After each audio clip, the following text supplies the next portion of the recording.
जय हिंद दोस्तों। Welcome to IAS with Hari Mohan and institute for analytical studies. सबसे पहले स्वागत हमारे कर्नल आरएसएन सिंह सर का, जिन्होंने बहुत अपनी तबीयत खराब के होने के बावजूद हमारे चैनल पर आकर एक बहुत इंपॉर्टेंट जियोपॉलिटिकल टॉपिक रेड सी क्राइसिस के ऊपर डिस्कशन करने का टाइम निकाला। तो सर, सबसे पहले धन्यवाद आपका और मेरी तरफ से चरण स्पर्श, ताकि मतलब मैं अपने जो ग्रेटिट्यूड्स पे वो कर सकूं। और दूसरा, आप टॉपिक जो जैसे आपने हमें सजेस्ट किया, रेड सी क्राइसिस, सर ये क्या है, किस वजह से इम्पोर्टेंट है, किस तरीके से हमारी और एक दुनिया की डेली लाइफ को इम्पैक्ट क्रिएट करने वाला है, आप इस पर हमारा थोड़ा सा ज्ञान बढ़ाइए सर। सर देखिए, आपके दर्शकों को मेरा नमस्कार। और क्योंकि मैंने सोचा कि ये बहुत ही प्रेसिंग इशू है, तो इस पर कुछ इसका विश्लेषण किया जाए। और मैं जिस इलाके की बात कर रहा हूँ, आप लोग सबको मालूम है, लेकिन फिर भी मैं अगर नक्शे में मैं दिखा सकूं, तो हम इस इलाके की, ये रेड सी है और इसके ये मेडिटेरेनियन, ये सुएज कैनाल से लिंक्ड है, जो कि इन टर्न मेडिटेरेनियन सी से लिंक्ड है। तो ये सारा जो आप देख रहे हैं, ये एशिया से जो पूरा जो ट्रैफिक जाता है, हमारा कार्गो ट्रैफिक या कंटेनर ट्रैफिक, वो इस रास्ते से जाता है। तो इस पे काफी कुछ ये जो हुदीज है, ये इसको टारगेट कर रहे हैं। तो मैं आपके स्टूडेंट्स को, दर्शकों को ये बता दूं कि ये अभी तक जो हम समझ रहे थे कि ये हमास इजराइल कॉन्फ्लिक्ट जो है, ये केवल गाजा सेंट्रिक है, गाजा के में केंद्रित है। लेकिन हम देख रहे हैं कि इसने एक समुद्री स्वरूप, जिसको अंग्रेजी में हम मैरीटाइम डायमेंशन कहते हैं, वो अख्तियार कर लिया है। और ये केवल ये पैलेस्टीन के द्वारा या हुदीस के तरह ये केवल एक लैंड जिहाद नहीं है। और इसने एक इसका मैरीटाइम डायमेंशन, मैंने कहा, इसका मैरीटाइम डायमेंशन अख्तियार कर लिया है। और मैं ये भी आपको बता दूं कि 26/11 जब हुआ था, तो पूरी दुनिया में लोगों ने अपने अपने सिक्योरिटी थ्रेट्स को, खास करके जिन कंट्रीज के कोस्ट लाइन्स है, उन्होंने रीअसेसमेंट करना शुरू कर दिया था, क्योंकि वो दुनिया का पहला जिहादी मैरीटाइम अटैक था, या मैरीटाइम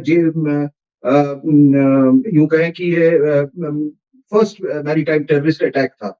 तो वो समुद्री रास्ते से आए थे, और इसीलिए शायद हम वो इतना कुछ हमको हमको क्षति पहुंचा सके वहां पर। और क्षति तो इतनी पहुंचाई कि आपको मालूम है कि ऐसे लग रहा था कि जैसे 2-3 दिन तक तो पूरा देश मतलब उसी पे केंद्रित था, रिवेटेड था। अ, वो युद्ध का भी वो आकार ले सकता था, लेकिन कई जियोपॉलिटिकल कारणों से वो युद्ध का आकार नहीं ले पाया। आज की अगर सरकार होती, तो मुझे मालूम है कि एक जवाबी हमले के लिए जरूर जाती उस समय, 26/11 के बाद। लेकिन ये वो जो 26/11 जो हुआ था, वो समुद्री रास्ते से लोग आए थे। इस बार क्या हुआ है कि समुद्री रास्ते को ही, जब हम रेड सी की बात कर रहे हैं, समुद्री रास्ते को भी इन्होंने दहशत स्थापित, हुदीज ने दहशत स्थापित करने की कोशिश की है। और ये एक आपको मालूम है कि एक बहुत इंपॉर्टेंट चोक पॉइंट है, जिसकी मैंने बात किया, मैप पे आपको दिखाया मैंने। और ये जो जितने जिहादी दहशतगर्द हैं, ये इनको ईरान का जो हुदीज हैं, इनको ईरान का संरक्षण प्राप्त है। और ये जितने हैं, चाहे हुदीज हो, हमास है, और ये आपके हिजबुल्लाह है, आप सबको मालूम है कि ये ईरान के द्वारा नियंत्रित है। और अगर एक्चुअली आप ओवरऑल एनालिसिस इसका करें, तो अगर लार्जर पर्सपेक्टिव में आप इस परिप्रेक्ष्य में इसको देखें, बड़े परिप्रेक्ष्य में, तो एक्चुअली वास्तविकता में ये ईरान और इजराइल का युद्ध है। हुतीज तो इनके बिल्कुल केवल प्रॉक्सीज हैं। और जब हम आपको कहते हैं कि बहुत गंभीर समस्या है, हम क्यों इसको गंभीर कहते हैं? हम इसलिए क्योंकि आप इसकी अहमियत को समझिए। और मैं थोड़ा सा हल्का सा मैं इतिहास की तरफ जाऊंगा। ये 193 किलोमीटर जो सुएज कैनाल बना था, ये 1869 में बना था। और इसके पहले आप समझ सकते हैं कि इस कैनाल के बनने के पहले सब कुछ मतलब यूरोप जाने के लिए एशिया से केप ऑफ गुड होप होके जाना पड़ता था। और जब स्टीम इंजन्स नहीं थे, तो उस समय करीब आप समझिए कि अंग्रेज जब हमारे यहाँ से जाते थे, तो उनको 6 से 8 महीने लग जाते थे। केप ऑफ गुड होप से जाने में। वो घट के जब ये स्टीम शिप्स का आगमन हुआ, तो वो घट के 9 हफ्ते हो गया और आज स्थिति ये है कि अगर आप 20 नॉट की स्पीड से चलें, कोई भी एक एवरेज शिप अगर 20 नॉट की स्पीड से चले, तो वो 21 से 30 दिन में वो यूरोप की यात्रा वो कर सकता है अरेबियन सी से। तो इसका बहुत इम्पैक्ट भी पड़ा। जब भी डिस्टेंसेस कंप्रेस होते हैं, टाइम और डिस्टेंस का कॉन्सेप्ट बदलता है, तो उसका आर्थिक प्रभाव भी होता है। और ये सुएज कैनाल बनने का सबसे बड़ा आर्थिक प्रभाव ये रहा, मैं कॉलोनियल पीरियड की बात कर रहा हूँ कि अंग्रेजों का जो इकोनॉमिक स्ट्रैंगल होल्ड था इंडिया पर वो और मजबूत हो गया। इंडियन एक्सपोर्ट्स पर उनका उनका पूरा पूरा उनका नियंत्रण हो गया। तो ये मैं थोड़ा सा आपको इतिहासी परिप्रेक्ष्य मैंने दिया इसकी क्रिटिकलिटी के बारे में। लेकिन अगर वर्तमान काल, if you see the present, तो आप इसकी अहमियत इससे समझ सकते हैं कि रेड सी से दुनिया का 12% ट्रेड होता है। 30% दुनिया का कंटेनर ट्रेड वो रेड सी से होके गुजरता है। अगर आप उसको डॉलर टर्म्स में आप देखें, तो इट इज एस्टिमेटेड कि $1 ट्रिलियन 1 ट्रिलियन ट्रेड ये रेड सी के जरिए होता है। हर साल 35,000 शिप्स रेड सी से गुजरते हैं, 35,000। और अगर if you calculate day per day wise, तो हर दिन 400 जहाज वहां से गुजरते हैं। And in terms of GDP, दुनिया का 10% जीडीपी जो है ये रेड सी एक तरह से जनरेट करता है। So this is the important strategic importance. तो आप समझिए कि जब ये डिस्टर्ब हो जाए या डिसरप्ट हो जाए, तो इसका इसका क्या असर पड़ेगा। जैसा कि मैंने कहा कि ये इसी स्ट्रेट पे, ये रेड सी पे हुतीज का लगातार हमला हो रहा है, वो भी ईरान के सहयोग और संरक्षण से। ये जो शिपिंग है वहां पर इसको ये टारगेट कर रहे हैं। और इन्होंने खुल के कहा है इस बात को, और बार बार इस बात पर को वो दोहरा रहे हैं कि कोई भी शिप जो कि इजराइल से कनेक्टेड है, जिसका इजराइल से वास्ता है, हम उसको टारगेट करेंगे। यही नहीं, उन्होंने वो दोनों अपने ज्योग्राफी का, अपने भौगोलिक स्थिति का फायदा उठा के, अब अगर मैप देख लें यहाँ पे, तो ये जो यमन का इलाका जो है, ये बिल्कुल स्ट्राइड रेड सी है। इसका फायदा उठाते हुए ये मिसाइल्स और इससे हमला कर रहे हैं ड्रोन्स के द्वारा। और अभी लेटेस्ट फिगर्स मेरे पास जो है उनमें कि अभी तक तो 36 ड्रोन्स यूके और यूएस के शिप्स ने बर्बाद कर चुके हैं। यही नहीं, उन्होंने एक merchant ship Galaxy Leader, MV Galaxy Leader को उन्होंने हाईजैक किया। 25 बंदी अभी भी उनके पास हैं। और उन्होंने वो बार बार, जैसा कि मैंने कहा, कि वो चेतावनी दे रहे हैं कि ये हमला तब तक नहीं रुकेगा जब तक इजराइल गाजा के खिलाफ ऑफेंसिव को बंद नहीं करता है। तो इसका क्या असर पड़ा है इन हमलों का। अब देखिए, दुनिया की जो तमाम जो शिपिंग कंपनीज हैं, वो उन्होंने या तो वो वहीं पर रुके हुए हैं, और मेजर कंपनीज हैं जिसमें एमएससी, मर्सक, हपाग, लॉयड, एवरग्रीन, फ्रंटलाइन जैसे जो मेजर शिपिंग कंपनीज हैं, उन्होंने अपने शिप्स को रीरूट करना शुरू कर दिया है। और अब जो कंटेनर शिपिंग है वो लंबे रास्ते से जा रहे हैं, और जिससे कि जो शिपिंग है वो काफी महंगा हो गया है। और अगर मान लीजिए कि इसका हवाई विकल्प वो ढूंढते हैं, so then it becomes 10 to 15 times costlier. 10 से 15 गुना ज्यादा अगर हो जाएगा, अगर ये हवाई हवाई जहाज से इसको अगर इसी को अगर ट्रांसपोर्ट करे तो वहां पे। और टू मेक मैटर्स वर्स, अभी पनामा कैनाल में भी बहुत सारे रेस्ट्रिक्शंस दिए गए हैं शिपिंग पे। और वहां पे कोई ड्रॉट आया है, तो number of ships that can passage through Panama canal, उस पे रेस्ट्रिक्शन है। इसके कारण जो इंश्योरेंस प्रीमियम्स है शिपिंग के, वो दुगना से ज्यादा हो गए हैं। ऑयल एंड गैस प्राइसेस में वृद्धि हुई है। और ये सब तब हो रहा है जबकि दुनिया ये कोविड के ग्लोबल इम्पैक्ट से अभी जस्ट इमर्ज करना शुरू की है। So this is the time ये दुनिया ये डेवलपमेंट हुआ है। लेकिन आपके छात्र और आपके दर्शक ये उनको ये उत्सुकता होगी ये जानने की कि आखिर इसमें भारत का क्या असर होगा। तो मैंने जैसा कहा कि भारत पेट्रोलियम के भी जो उसके ऑयल की जो वो हो रही है, उनका जो ट्रेड हो रहा है, वो भी अब ये इधर रेड सी से ऑपरेट करना बंद कर दिए हैं। क्रूड प्राइसेस जो है वो 3% बढ़ गए हैं भारत के संदर्भ में। अच्छा, भारत के को इस तरह से असर पड़ा है और बड़ी समझने वाली ये बात है कि भारत को 2 सोर्सेस से ऑयल आता है। एक तो मैं वेस्ट एशिया से, तो वो पर्शियन गल्फ से आता है। दूसरा सोर्स है आपका रशिया। और आज के आज के समय 40% ऑयल हमारा रशिया उसकी पूर्ति करता है और ये सारा ऑयल आपका सुएज कैनाल और रेड सी से होके गुजरता है। तो आप देख लीजिए कि इस पर हम पर क्या असर पड़ेगा। और सुएज कैनाल के जरिए, रेड सी के जरिए भारत का जो ट्रेड है वो $200 बिलियन के बराबर है, जो कि टोटल ट्रेड का 20% है।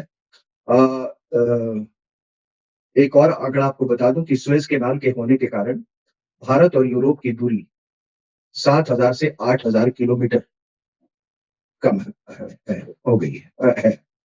अब ये खतरा तो मैंने आपको बता दिया कि किस तरह से मिसाइल्स का खतरा है, किस तरह से ड्रोन्स का खतरा है, और माइन क्राफ्ट का भी खतरा है, फास्ट ट्रैक एयरक्राफ्ट का भी खतरा है।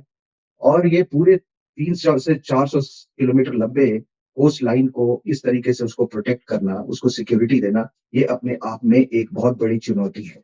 इस चुनौती को अभी डिफेंस सेक्रेटरी लॉयड ऑस्टिन जो है यूएस के, वो यूएस के दौरे पे हैं और उसका उन्होंने इसको रिकॉग्नाइज किया और इसके बारे में बात की। और पूरा आंकलन करने के बाद अमेरिका ने और वेस्टर्न कंट्रीज ने एक ऑपरेशन प्रोस्पेरिटी गार्जियन की इस ऑपरेशन प्रोस्पेरिटी गार्जियन के तहत एक टास्क फोर्स 153 गठित किया गया है। और इस मिशन में कोई 19 कंट्री इसमें शामिल है, और जिसमें Bahrain, UK, Canada, France, Italy, Netherlands, Norway, Seychelles और स्पेन है। ये कोई 10 कंट्री प्रत्यक्ष रूप से, और कोई 9 कंट्री अप्रत्यक्ष रूप से हैं। वो अपना आइडेंटिटी नहीं बताना चाहते क्योंकि उनको ऐसा लगता है कि अगर हमने अपने आइडेंटिटी को बता दिया तो उन्हें एक्यूज किया जाएगा कि आपने पैलेस्टीनियन के कॉज को आपने अबेंडन कर दिया, उसको उसको छोड़ दिया है। भारत इस कोलिशन का हिस्सा नहीं है, लेकिन भारत ने, आपको मालूम है, अपनी शिप आईएनएस कोची और आईएनएस कलकत्ता, ये कोलकाता वो Gulf they are operating off the Aden coast, वहां पे वो है। लेकिन चाइनीज का जो रुख जो है वो सबसे मिस्टीरियस का है, या ambivalent, not even ambivalent, very very negative, बहुत नेगेटिव ये है ना। यही नहीं कि वो इसका हिस्सा नहीं है, लेकिन कई बार वहां पे रेड सी में डिस्ट्रेस कॉल्स गए हैं, और वहां जबकि उनके वॉरशिप्स के प्रेजेंस होने के बावजूद उन्होंने उन डिस्ट्रेस कॉल्स को रिस्पॉन्स नहीं किया है। अप्रत्यक्ष रूप से कोई अरब नेशंस भी हैं जो कर रहे हैं, क्योंकि लोग इसको ये याद करनी चाहिए कि कितना बड़ा नुकसान सऊदी अरेबिया का हुतीज ने अपने ड्रोन अटैक द्वारा उनके ऑयल इंडस्ट्री को किया था। ऑलमोस्ट 50% उनकी जो आउटपुट थी वो कम हो गई थी। तो अब इसके जियोपॉलिटिकल कॉन्सिक्वेंसेस क्या होंगे, भू राजनीतिक इसके जो परिणाम बड़े गंभीर हैं। हाँ, जो ये हमास इजराइल कॉन्फ्लिक्ट का जो, जैसे मैंने कहा, जो मैरीटाइम डायमेंशन है वो बहुत खतरनाक हो गया है। और ये मुझे तो ये एक्सपैंड करता दिख रहा है। अगर जी जी सर, एक क्वेश्चन मेरा ये है कि मैं इसे अगर जियोपॉलिटिकल एस्पेक्ट में देखूं तो ये ईरान हमास वॉर तो चल रहा है, ठीक है। जी एक तो इजराइल हमास वॉर चल रहा है जिसमें ईरान की सीधी सीधी एक रोल है, इसमें कोई दो राय नहीं। चाइना की यहाँ साइलेंट जो प्रेजेंस है वो एक तरीके का जैसे कहते हैं रिवेंज तो नहीं है अमेरिका को फंसाने का कि तुम मेरे बॉर्डर ताइवान या कहीं वहां पर ना आओ इसलिए मैं तुम्हें यहीं पर फंसा देता हूं। और जितना ज्यादा रेड सी के अंदर ट्रेड का कॉन्फ्लिक्ट बढ़ेगा पॉसिबली उतना ज्यादा इन्फ्लेशन यूरोप में बढ़ेगा ऑयल और गैस को लेकर। और जितना ज्यादा ऑयल और गैस को लेकर यूरोप में इन्फ्लेशन बढ़ेगा उतना ज्यादा प्रेशर अमेरिका के ऊपर आएगा। मुझे इस डायमेंशन को मेरे को मैं चाहता हूँ एक बार थोड़ा सा सही हो जाए क्योंकि मैं इसे कहीं ना कहीं चाइना की एक चाल की फॉर्म में वहां प्रेजेंट होना और डिस्ट्रेस कॉल्स को रिएक्ट ना करना और उसके बाद अमेरिका को लड़ते हुए और परेशान होते हुए देखना और पॉसिबली कहीं ना कहीं ईरान के पीछे प्रॉक्सी फॉर्म में ही सही खड़े होना। अमेरिका को यहीं पर फंसा कर खड़े रखने की चाल तो नहीं है ताकि वो आपका ताइवान वगैरह ना जा पाए। आपका विश्लेषण बिल्कुल बिल्कुल सटीक है, क्योंकि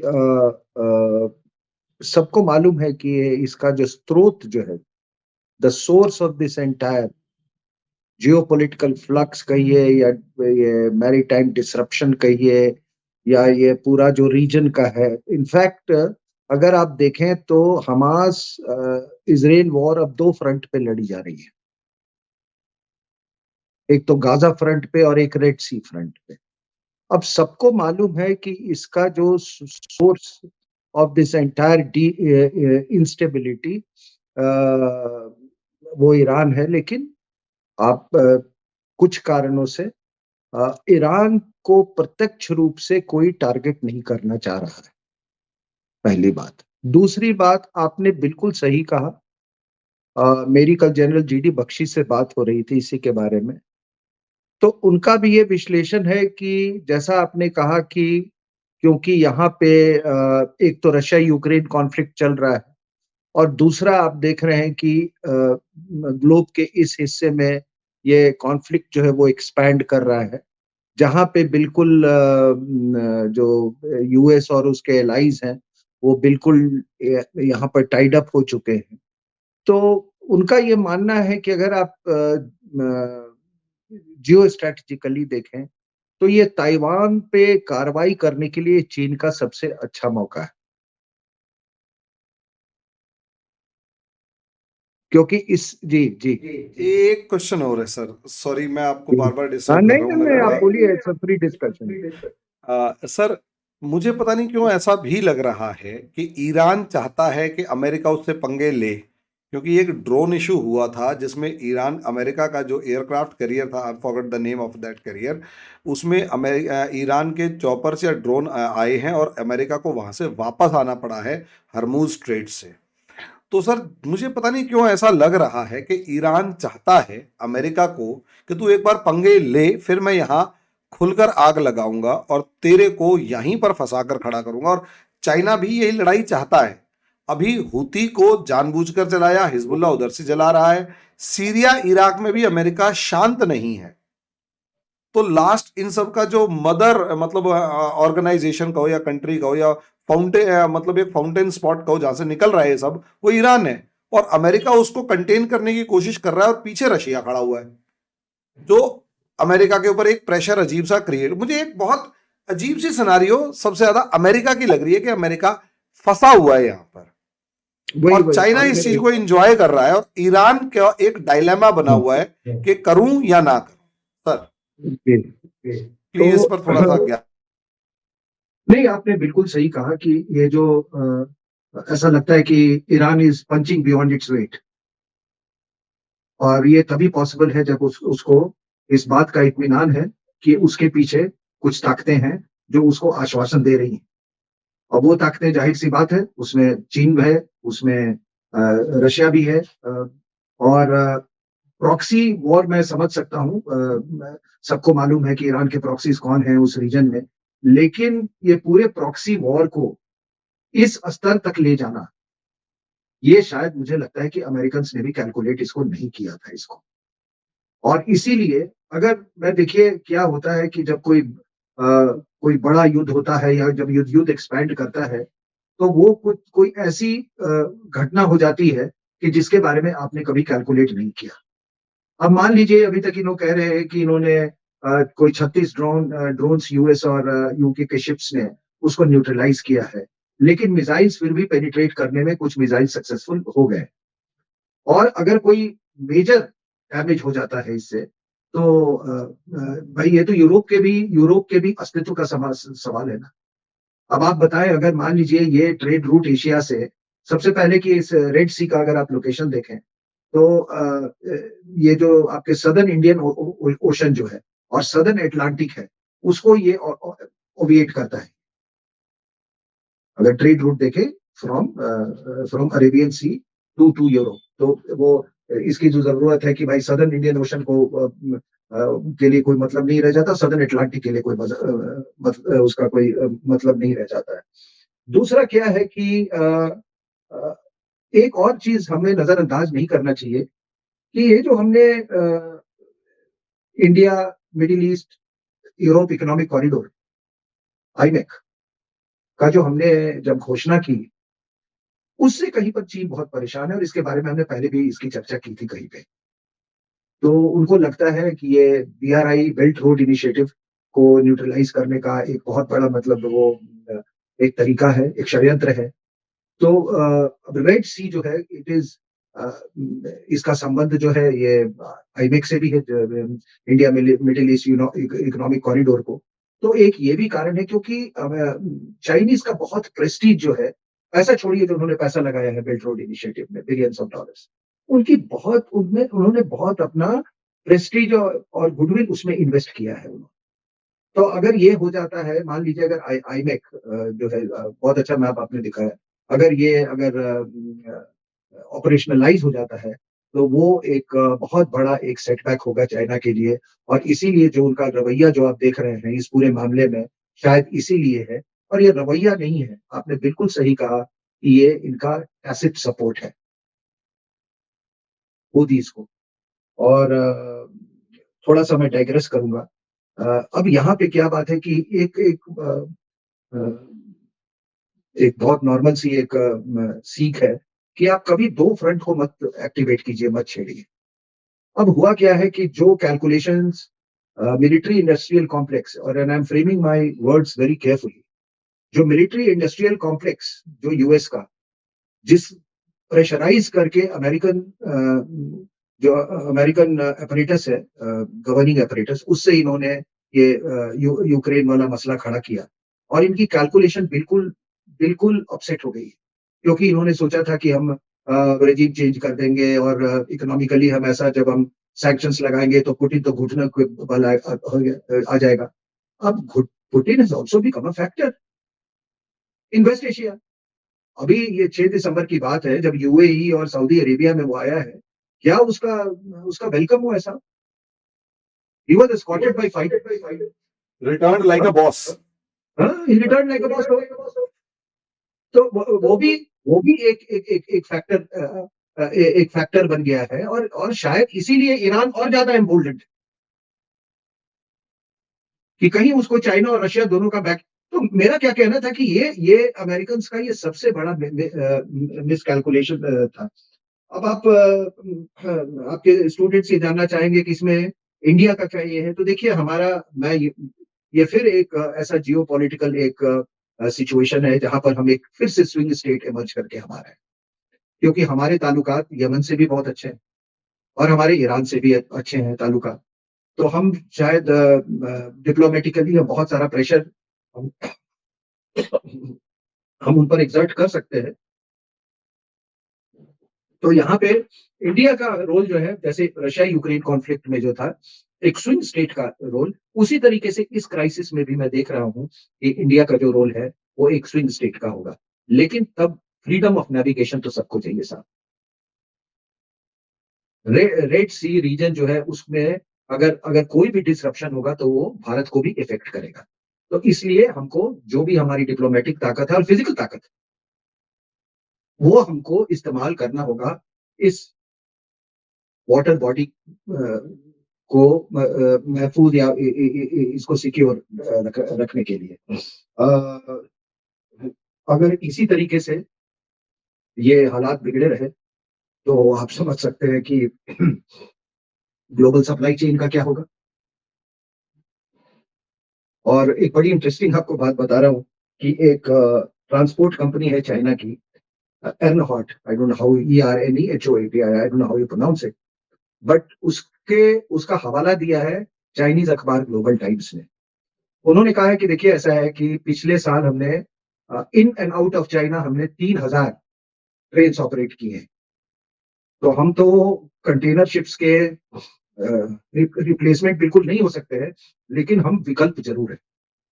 we can transport goods to Europe. तो आप देखिए वो भी एक माइंडसेट को दर्शाता है। दूसरा क्या है कि सॉरी कि ये जो सिक्योरिटी आर्किटेक्चर है रेड सी में, जो यूएस और एलाइंस ने बना रखा है, वो शायद अपने आप में इनसफिशिएंट है।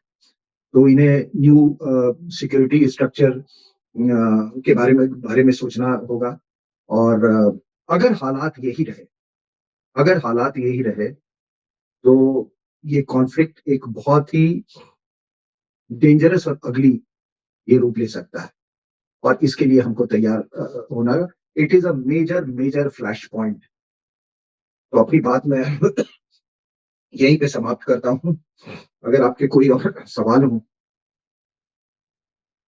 सर, आपसे तो सवाल बहुत सारे रहते हैं, लेकिन इस नहीं नहीं, टॉपिक पे आप मेरा एक बहुत बेसिक सा क्वेश्चन है। मैं इसको इस तरीके से अगर देख पाऊं हम्म, या देखा जाए कि अमेरिका जो है वो रशिया को कंटेन करने की कोशिश कर रहा था, या यूं कहें रशिया को यूक्रेन में उलझाकर यूरोपियन यूनियन को, नाटो को एक्टिवेट करना चाहता था, ताकि चाइना के खिलाफ वो उसका साथ दे, जो कि साथ नहीं दे रहा था। मुझे याद आता है एंजेला मार्कल, जो बिल्कुल रिलक्टेंट थी नाटो और चाइना के अगेंस्ट कुछ भी करने में।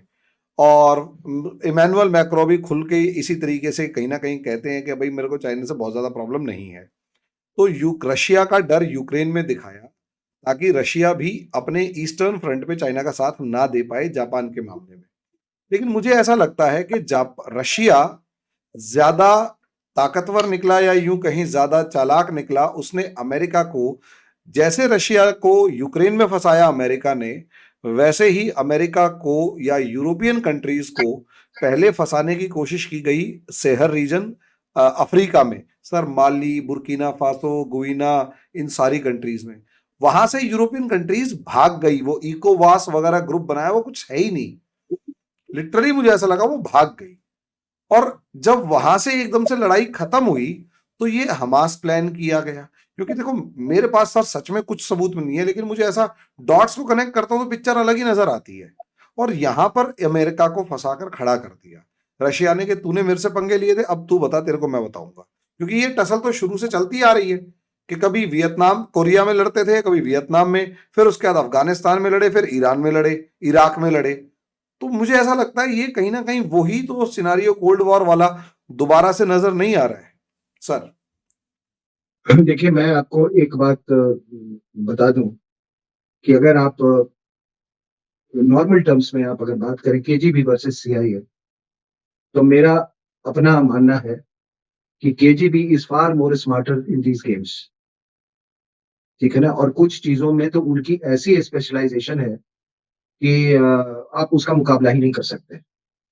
कोई बंदा होटल के 5वीं मंजिल से उड़ीसा में कूद जाता है, दूसरे दिन उसका दोस्त मारा जाता है, तीसरा पारादीप पोर्ट में मारा जाता है।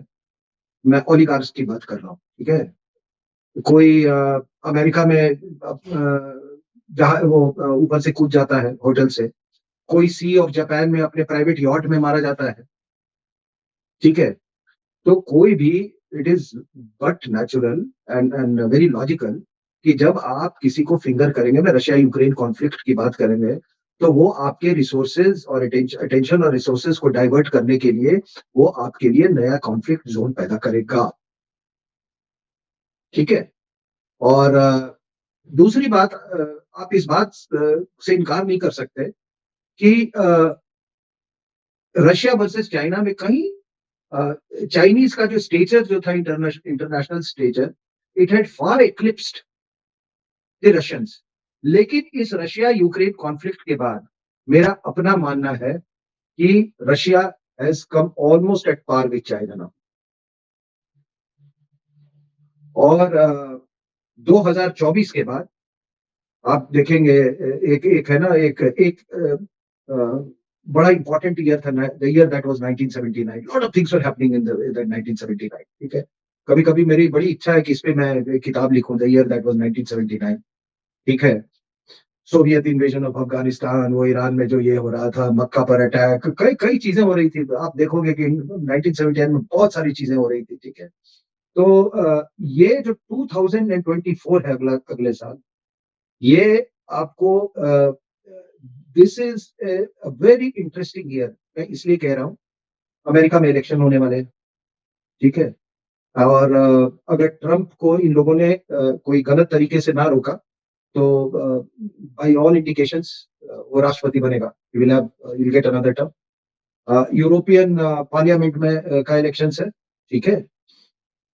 तो वहां पे है, Putin is going for fifth term in 2024। India में इलेक्शंस है, बांग्लादेश में इलेक्शंस है, और कई और कंट्रीज में, इंपॉर्टेंट कंट्रीज में। तो इसमें क्या होगा कि आप ये देखिए कि अगर जो राइट विंग का जो राइज हो रहा है यूरोप में,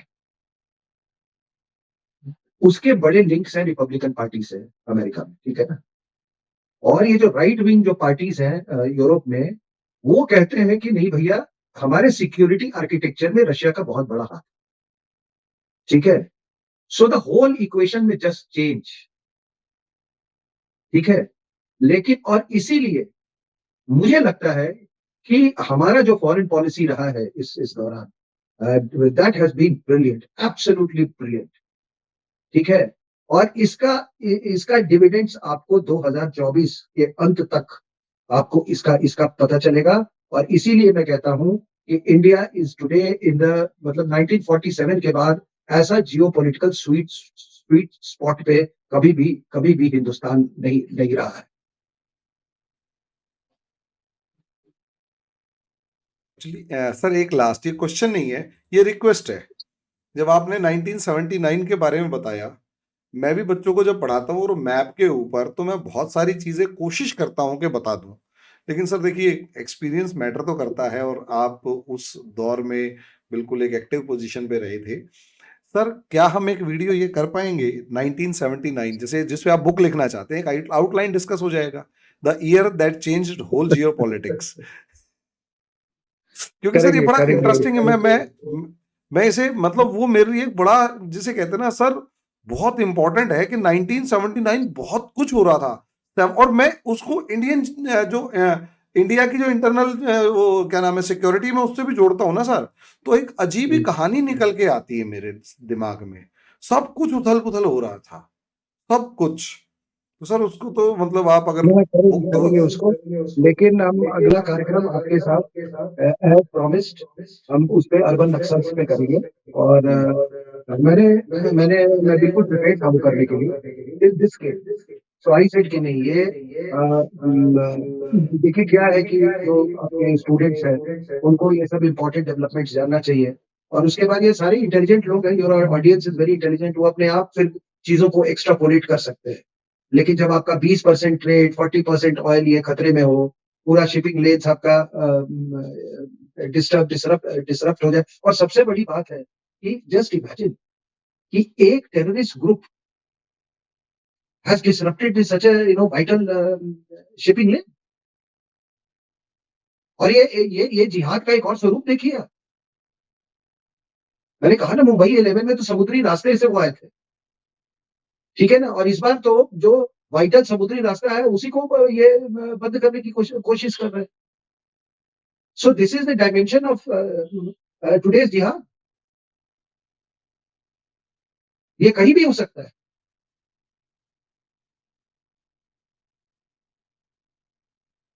वो मेरे हिसाब से सर ने जिस तरीके से हमें बताया और सब चीज़ों को समझाया कि असलियत में लाल सागर यानी रेड सी में लगी आग भारत को डरा रही है, भारत को चिंता में डाल रही है कि ज़्यादा दिन अगर ये चली तो हमारा पड़ोस काफ़ी बुरी तरह जलेगा और हमारे घर पे भी वो आँच आने के चांसेस हैं।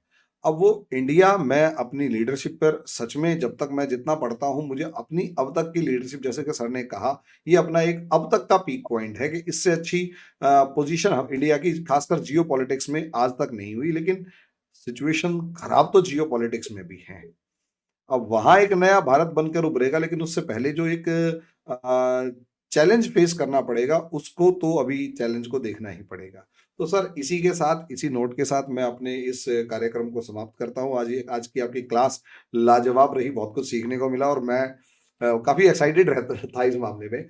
तो आज के लिए इतना ही सर, आपका बहुत-बहुत धन्यवाद। आपने एक बहुत प्रीशियस टाइम, वो भी जब तबीयत खराब थी, उसमें निकाला और हमारे सभी स्टूडेंट्स को ये कहूँगा कि भाई सर की प्रोग्राम में एक नोट्स के लिए कॉपी और पेन तो बनता है और वो हमेशा होना चाहिए। तो आज इसी चीज़ के लिए, इसी के साथ धन्यवाद। अगले टॉपिक पे अगले वीडियो में डिस्कस करेंगे। तब तक के लिए जय भारत।